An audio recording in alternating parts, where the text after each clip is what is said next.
இங்கிலீஷ்ல shadowing technique அப்படின்னு ஒண்ணு இருக்கு. அது என்ன what you mean by shadowing technique அப்படின்னா, நம்ம என்ன ஒரு விஷயம் சொல்றோமோ, அத அப்படியே நம்ம வந்து ரிப்பீட் பண்ணிட்டே வரணும். அவ்வளோதான். You just repeat after me. நான் சொல்ற அந்த சென்டென்ஸ நீங்க அப்படியே ரிப்பீட் பண்ணிட்டே வரணும். கண்டிப்பா இந்த டெக்னிக் வந்து உங்க ஃப்ளூயன்சிக்கு நெறையவே சப்போர்ட் பண்ணும். இப்ப பாருங்க, வெள்ளிக்கிழமை அப்படிங்கிறது ஒரு மங்களகரமான நாள். Friday is considered an auspicious டே. மக்கள் எல்லாருமே வந்து ஒரு புதுவிதமான திங்ஸ வந்து புதுவிதமான விஷயத்த ஃப்ரைடே அன்னைக்கு செய்யணும் அப்படின்னு விரும்புவாங்க. Most people want to start new things on Friday.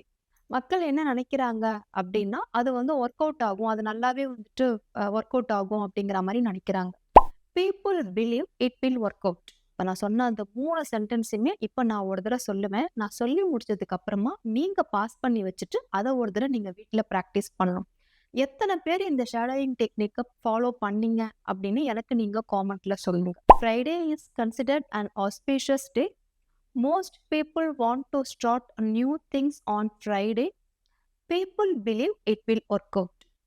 இதே மாதிரி நெறைய டெக்னிக்ஸ், என்னென்ன டிப்ஸ் எல்லாம் நம்ம ஃபாலோ பண்ணா இங்கிலீஷ் நல்லா ஃப்ளூயன்ட்டா பேசலாம் அப்படிங்கிறது எல்லாத்தையுமே கம்மிங் ஆகஸ்ட் 3 அன்னைக்கு நம்ம வந்து ஒரு ஃப்ரீ வெபினார் ஒண்ணு ப்ரொவைட் பண்றோம்.